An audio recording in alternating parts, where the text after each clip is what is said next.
Good morning students, I welcome you all to the science video section. Today now we are going to see about 8th standard science subject unit 3 light. Last video we saw about multiple reflections. That means multiple reflection எப்படி ஆகுதுங்கிறத பார்த்தோம். அதோட instrument ரெண்டு பார்த்தோம், kaleidoscope and periscope. Okay, today now we are going to see about refraction of light. Let us see in detailed manner. We know that when a light ray fall on a polished surface placed in air, it is reflected into the air itself. So already you know that light rays when they fall on polished surface, it is reflected into the air itself.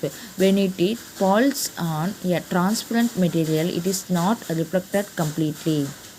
So transparent medium light ray வந்து fall ஆனா it not reflected completely. So எல்லாமே கம்ப்ளீட்டா reflect ஆகாது. Okay, but a part of reflected and a part of it is absolute and most of the light passes through it. Okay, கம்ப்ளீட்டா எல்லா லைட்டும் வந்து pass ஆகாது, நிறைய லைட் என்ன ஆகும் அப்சர்வ் ஆகும் and some of the light is pass through in the medium. Okay, that air light travels with a speed of 3 into 10 power 8 meter per second. So air மீடியத்தில் வந்து லைட் ட்ராவல்ஸ் பண்ணுற speed கேட்பாங்க. அது level என்ன 3 into 10 power 8 meter per second. But it is cannot travel with the same speed in water or glass because optically denser medium such as water and glass offer some resistance to the light rays. So air மீடியத்தில் transfer ஆகிற அளவுக்கு water and glass மீடியத்தில் transfer ஆகாது. Okay, so denser medium சொல்லுவாங்க. அதை water and glass anything சொல்லலாம். Water liquid items எல்லாமே denser medium சொல்லுவாங்க. ஏர் மீடியத்தை ரேரர் மீடியம் சொல்லுவாங்க. Okay, so light rays travelling from a rarer medium like air into a denser medium like glass or water are deviated from their straight line path. So light rays traveling from a rarer medium that like air into a denser medium. Air is a rarer medium, denser medium that is glass or water. Okay, deviated from their straight line path. So let us see the define refraction of light. This bending of light about the normal at the point of incident at its passes from one transparent medium to another transparent is called a refraction of light. So இப்போ இந்த light ரே வந்து வர்றது வந்து என்ன ஆகும், first bend ஆகி நார்மலில் at the point of incident ray வந்து நார்மலில் பெண்ட் ஆகிப்பட்டு திருப்பி it passes from one transparent medium to another. One transparent that means air medium to another that means denser medium to rarer மீடியம்க்கு வந்து transfer ஆகிறது தான் என்னன்னு சொல்லுவோம், refraction of light அப்படின்னு சொல்லுவோம். This question ask for 2 more questions. Okay, next, when light ray travels from the rarer medium to denser medium, it bends towards the normal, and when it is travels from the denser medium into the rarer medium. So see the picture, this one is air medium. Okay, மேலே இருக்கிறது ஏர் medium, கீழே இருக்கிறது tensor medium. Okay, so air மீடியத்து வழியாக light பட்டு ஒரு normal ரேயில் என்ன ஆகும், cut ஆகி டென்சர் மீடியம் லைட்டாக பெண்ட் ஆன மாதிரி நமக்கு தெரியும். ஸோ இதான் என்னன்னு சொல்லுவோம், ரிஃப்ராக்ஷன் அப்படின்னு சொல்லுவோம். It bends away from the நார்மல்லேருந்து பெண்ட் ஆகும். You can observe this phenomenon with the help of the activity given below. So அதான் சம் ஆக்டிவிட்டி கொடுத்துருக்காங்க. Let us see the activity. Okay, activity 6, take a glass beaker, fill it with the water and place a pencil in it. So ஒரு class எடுத்திருக்கோம், அதில் pencil எடுத்திருக்கோம், அதில் water நம்ம tip பண்ணுறப்ப என்ன ஆகுது, now look at the pencil through a beaker. So அந்த பீக்கர் வழியாக பார்க்குறோம். doesn't appear ஸ்ட்ரெயிட்டாக உங்களுக்கு தெரியுது, no, it is will be appear to be bend at the surface of the water. Why? So surface of the வாட்டரில் பார்த்தீங்கன்னா bend ஆன மாதிரி நமக்கு தெரியுது. எதனால் அப்படின்னு சொல்லி கொஸ்டின் கேட்டிருக்காங்க. Let us see, in this activity the light rays actually travels from the water a denser medium. So waterனா denser mediumத்தில் travel ஆகுது into the air rarer medium. As you saw early, when light rays travel from a denser medium to a rarer medium. So denser medium to a rarer medium, it is deviated from a straight line path. So deviate ஆகாமல் straight lineல தான் போகுது. But நமக்கு பார்க்குறப்ப என்ன ஆகுது, tensor மீடியமில் ஸ்ட்ரெயிட்டாக இருக்க மாதிரியும் அதாவது வந்து ரேரர் மீடியம் வந்து பெண்ட் ஆகிற மாதிரி நமக்கு தெரியுது. So the pencil appeared to the bend with you see it through the glass of water. So light ray என்ன ஆகுது, deviated from a straight line path. So the pencil appears to bend when you see through the glass of water. Okay, next let us see reflection index. Reflection of light is a medium, depends on the speed of light is that medium. So reflection of light எதை வந்து depends பண்ணியிருக்கு, அதோட மீடியத்தை. Okay, medium depends reflection of light on the speed of the light in the medium. So அந்த மீடியத்தில் speed எவ்வளோ, அந்த speed of light வந்து எவ்வளோ தூரம் ட்ராவல் ஆகுதோ அதை பொறுத்து தான் ரிஃப்ளெக்ஷன் ஆஃப் லைட் இருக்குது. Okay, when the speed of light is a medium is more, the bending is less. So இந்த ஸ்பீட் ஆஃப் லைட் வந்து அந்த மீடியத்தில் ரொம்ப அதிகமாக இருந்துச்சுன்னா நமக்கு பெண்டிங் எப்படி இருக்கும், லெஸ்ஸாக தெரியும். And when the speed of light is less, so speed of light is less-ஆக இருந்துச்சுன்னா the bending is more, bending வந்து ரொம்ப மோராக இருக்கும். ஸோ இங்கே பார்த்தீங்கன்னா speed of light is less, so the bending is more, நமக்கு bending வந்து ரொம்ப அதிகமாக தெரியுது. Next let us see the amount of reflection of light in medium is denoted by the term known as refractive index of the medium. So the amount of refraction of light in a mediaத்தில் போல நம்ம என்ன denote பண்ணுவோம், refractive index of the medium அப்படின்னு ஷார்ட்டாக சொல்லிடுவோம். Okay, which is the ratio of the speed of the light in the air to the speed of the light that particular medium. So எந்த மீடியத்தில் அந்த ஸ்பீட் ஆஃப் லைட்டோட medium இருக்கோ அதை பொறுத்து தான் இருக்கும். It is also known as the absolute refractive index and it is denoted by the Greek letter mu, pronounced as mu, MEW அப்படின்னு ப்ரொனவுன்ஸ் பண்ணணும். இது வந்து ஒரு கிரீக் லெட்டர் மியூ அப்படின்னு சொல்லுவாங்க. So this one is a formula, mu is equal to speed of light in air is represented as letter C divided by speed of light in the medium is represented as V. So இங்கே speed of light in ஏரில் எவ்வளோ இருக்கும் அந்த இது கொடுத்துருக்காங்க, divided by speed of light in medium. So எந்த மீடியமாகவும் இருக்கலாம். ஓகே, ஃபார் எக்ஸாம்பிள் வாட்டராக இருக்கலாம், வாட்டர்னா கெரசினாக இருக்கலாம், water and alcohol or oil, anything. Okay, we can use it. So refractive index is a ratio of two similar quantities, ரெண்டு similar quantities speed and so it has no unit, எந்த யூனிட்டுமே இருக்காது. So speed of light in ஏருக்கும் மீட்டரில் நம்ம இது பண்ணுவோம், speed of light இன் இதுக்கும் மீடியத்துக்கும் நமக்கு மீட்டரில். ஸோ மீட்டர் கேன்சல் ஆகும். ஸோ நோ யூனிட், எந்த யூனிட்டுமே இருக்காது. Since the speed of light is any medium is less than it is speed of air, refractive index of any transparent medium is always greater than 1. So greater than 1னா இருக்கணும்னா speed of light in any medium is லெஸ்ஸாக இருந்தால் தான் நமக்கு என்னவா வரும், greater than 1 வரும். So refractive indices of some common substance கொடுத்துருக்காங்க. Index means 1, indices means singular ப்ளூரலில் கொடுத்துருக்காங்க. So refractive index of some substance. Okay, ஏருக்கு வந்து refractive index is 1.0, water 1.33, ether 1.36 for the refractive index and kerosene 1.41, ordinary glass 1.5, quartz 1.56 and diamond 2.41. These are the refractive indexes. In general, the refractive index of one medium with respect to the another medium is given by the ratio of their absolute refractive indices அப்படின்னு சொல்கிறாங்க. So ஜென்ரலாக என்ன சொல்கிறாங்க, இந்த refractive index of one மீடியத்துலேருந்து respect to another மீடியத்துக்கு வந்து ratio மூலமாக சொல்கிறாங்க. அதை வந்து அப்சல்யூட் refractive indicesன்னு சொல்கிறாங்க. ஸோ அதை எப்படி சொல்லணும்னா 1 mu 2. ஸோ இந்த 2ங்கிறது தான் நம்ம ஃபஸ்ட்டாக ரெப்ரசன்ட் பண்ணுவோம். அதுதான் வந்து absolute refractive index of the second medium. 1 mu 2 அந்த மாதிரி சிம்பிள் சொல்லுவோம். ஸோ அந்த 1ம் 2ம் கீழே பாட்டமில் போடணும். Okay, so absolute refractive index of the second medium divided by absolute refractive index of the first medium.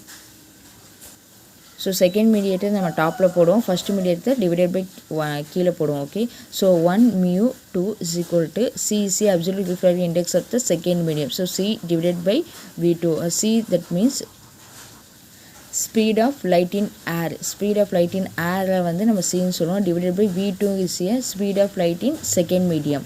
divided by C is a speed of light in air divided by speed of light in first medium. So C divided by V2 divided by C divided by V1.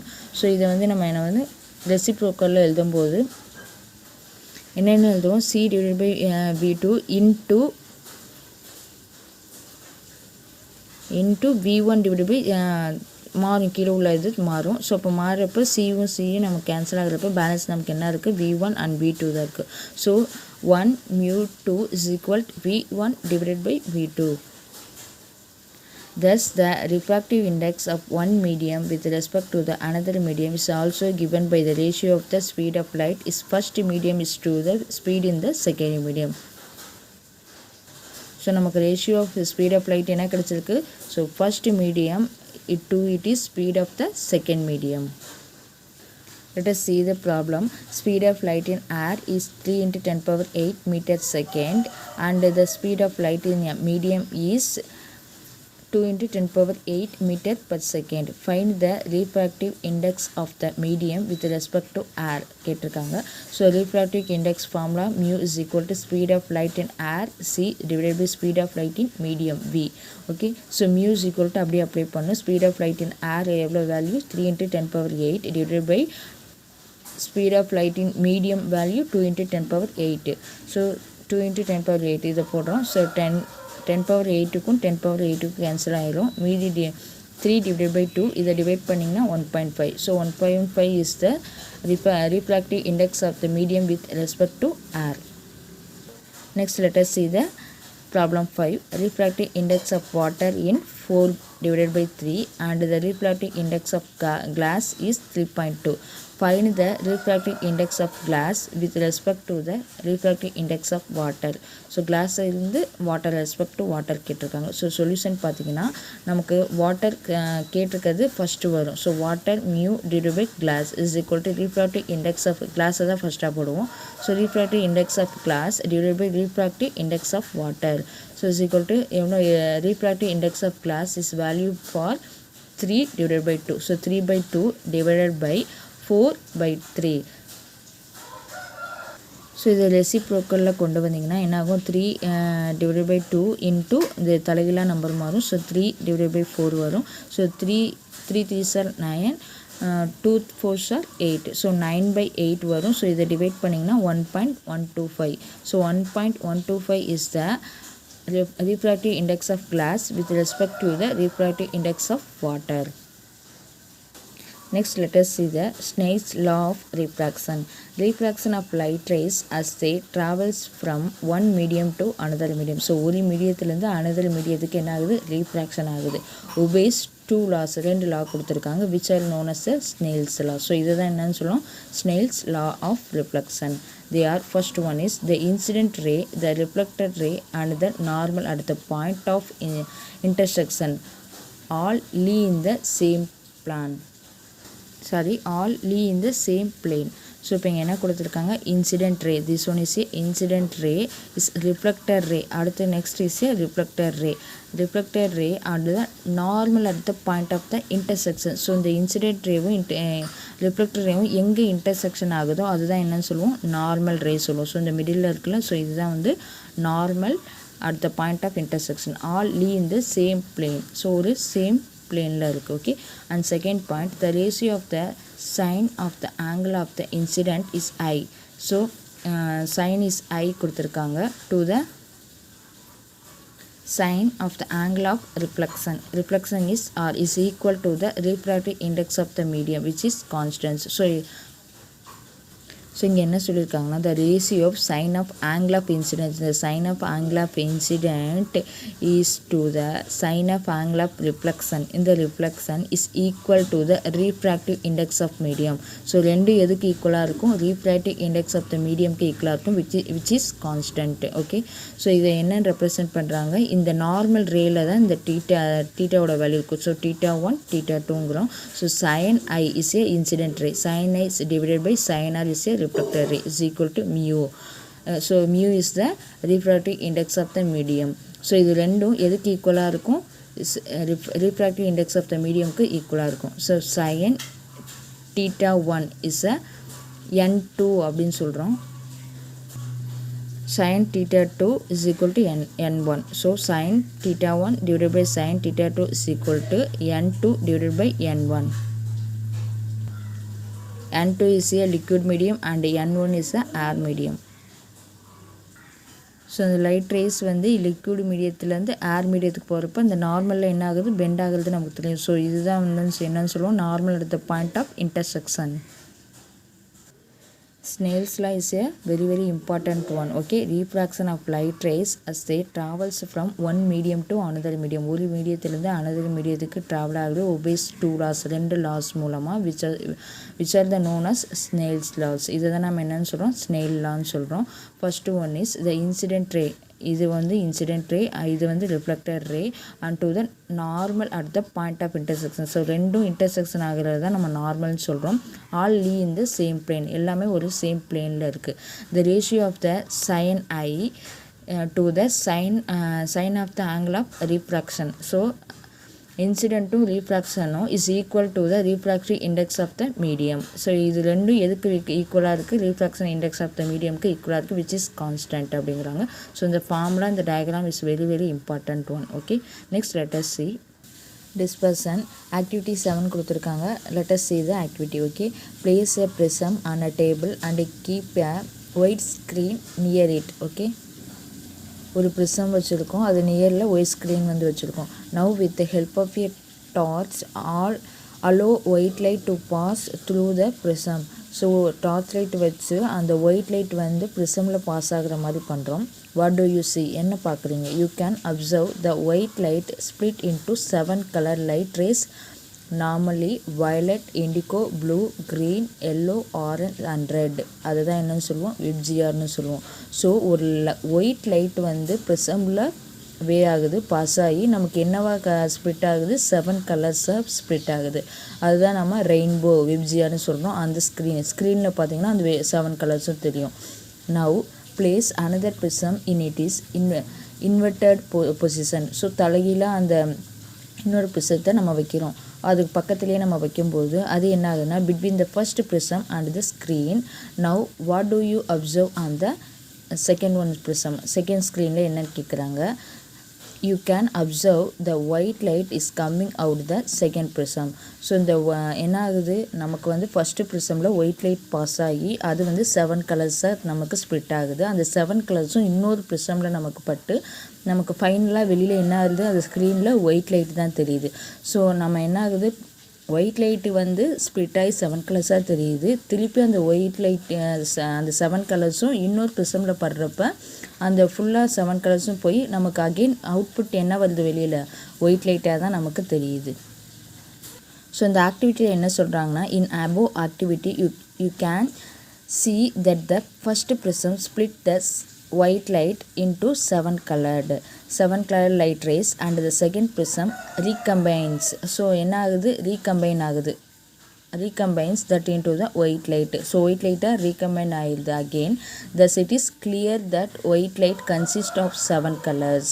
You can also recall the Newton's disk experiment which you studied in 7th standard. Already you studied in 7th standard. Okay, so let us see the splitting of white light into its 7 constituent colors wavelength on passing through a transparent medium. ஒரு transparent mediumல pass ஆகுது is known as a dispersion of medium. So இதுதான் நம்ம என்னன்னு சொல்கிறோம், dispersion of medium சொல்கிறோம். I will repeat one time. Splitting of white light into 7 colors. So white light is 7 colors split ஆகுது, constituent colors. Okay, wavelength and passes through the transparent medium is known as the dispersion of light. Why does dispersion occur? It is because light is different color present in white light have different wavelength and they travel at different speed in a medium. So ஒவ்வொரு white light வந்து have different wavelength இருக்கு and they travels different speedும் இருக்கு in a mediumல. You know that reflection of light ray is a medium depends on the speed. So speed பொறுத்து தான் அந்த reflection of light இருக்கும் அந்த மீடியத்தில் அப்படின்னு இருக்கு. As each color light has a different speed. So ஒவ்வொரு லைட்டுக்கும் ஒவ்வொரு ஸ்பீட் இருக்கும். The consist color lights are reflected at different extents inside the prism. So moreover, reflection of light ray is inversely proportional to the wavelength. So reflection of light ray inversely proportional to the wavelength பொறுத்து. Thus the red color light which has a larger wavelength. So red color தான் ரொம்ப இருக்கிறதுலே larger wavelength. Question கேட்கலாம், எந்த colour வந்து அதிக ரொம்ப wavelength அதிகமாக இருக்கும் அப்படின்னு கேட்டால் ரெட் கலர் தான். இஸ் deviated less, ஆனால் deviated வந்து லெஸ்ஸாக தான் இருக்கும். while the violet color light which has a short wavelength. So short wavelength colour என்னன்னு கேட்டால் violet color. Okay, is deviated more, ஆனால் deviation எப்படி இருக்கும், ரொம்ப மோராக இருக்கும். Next let us see, do you know? The formation of rainbow is an example of dispersion of white light. This can be seen on the opposite side of the sun. So opposite side of the sunல தான் அந்த rainbow எப்போதுமே form ஆகும். Okay, after a rainfall, large number of droplets still remains suspended in the air. So அந்த ஏர் மீடியத்தில் நிறையா water droplet இருக்கும். So அந்த water ட்ராப்லெட்டில் சன்லேருந்து வர ஒயிட் ரே வந்து அந்த வாட்டர் ட்ராப்லெட்டில் பட்டு தான் நமக்கு என்னவாகுது, 7 colors convert ஆகுது. When white light passes through them, it split into 7 colors. Dispersion of white light from large number of droplet evenly from a rainbow. So நிறைய நம்பர் ஆஃப் ட்ராப்லெட்டில் வாட்டர் ட்ராப்லெட்டில் அந்த white light பட்ட பிறகு தான் நமக்கு என்ன ஆகுது, 7 colors வந்து ஃபார்ம் ஆகுது. ஸோ அங்கே என்ன நடக்குது, ஃபஸ்ட்டு ஸோ இங்கே பார்த்தீங்கன்னா சன்ட்டு, இப்போ இங்கே சன் இருக்கதா இமேஜின் பண்ணிக்கோங்க. சன்ட்டு ஒயிட் லைட் ரே அந்த இது நமக்கு வந்து பாஸ் ஆகுது. இது வந்து ஒரு water droplet. Okay, water droplet தான் உங்களுக்கு ஜூம் பண்ணி இப்படி காமிச்சிருக்காங்க. ஸோ வாட்டர் ட்ராப்லெட்டில் வாட்டர் இஸ் ஏ டென்சர் மீடியத்தில் பட்டு நமக்கு என்ன ஆகுது, 7 கலர்ஸாக ரிஃப்ளெக்ட் ஆகுது. ஸோ 7 கலர்ஸாக ரிஃப்ளெக்ட் ஆகி, ஸோ இங்கே பார்த்தீங்கன்னா இதெல்லாம் டிவியேட் ஆகுது. ஸோ டிவியேட் ஆகி திருப்பி air medium, this is air medium. So air மீடியத்தில் என்ன ஆகுது, அந்த 7 கலர்ஸும் ரிஃப்ளெக்ட் ஆகுது. ஸோ அதுக்கப்புறம் இருந்தால் என்ன ஆகுது, ரெயின்போ அந்த 7 கலர்ஸும் நமக்கு தெரியுது. ஓகேவா? So unit 3 light lesson is completed. I will send you book back answers. Okay, thank you. See the picture, this one is a dispersion images. So image பாருங்கள், இதில் உள்ள மாதிரி தான் லைட் என்ன ஆகும், ஒயிட் லைட் வந்து சன்லேருந்து வந்து அது வாட்டர் ட்ராப்லெட்டில் பட்டு அது ஸ்ப்ளிட் ஆகும் 7 colours. Okay, so splitting of white light into 7 constituent colors on passing through a transparent medium is known as a dispersion of light. Okay, thank you.